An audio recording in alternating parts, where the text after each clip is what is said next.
Before becoming a friar, Brother MJ explains he wanted the typical American dream, but it wasn't until he experienced his lowest point that he understood what truly mattered in his life. Like so many young people nowadays, I think we get to a point and we realize that no matter how much we jump and run, climb for these things that will never satisfy us, we always end up really unhappy and unfulfilled. And unfortunately for me, I started cultivating a lot of bad, destructive, unfulfilling habits in my life pretty early on. He said a lot of these habits involved drug use, stealing, and abusing the relationships he had. He soon became addicted to heroin, which forced him out on the streets of Portland, Oregon, and eventually led to his rock-bottom conversion moment.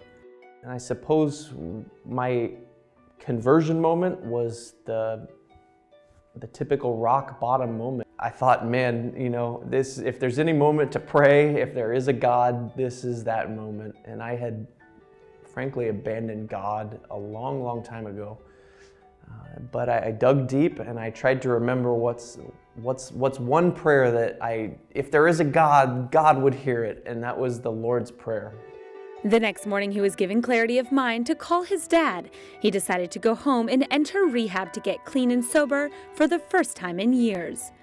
I had made a lot of bad decisions in my life, and I had gained everything and then lost everything. So I was really starting from scratch, and I just saw my call as this huge moment of grace, and really I had no other choice but to run to God full speed and just trust and jump into the deep end, and I did that. Now as a friar, he says he feels he is striving toward an attainable everyday holiness with his fellow brothers who are all broken, but all need God's grace.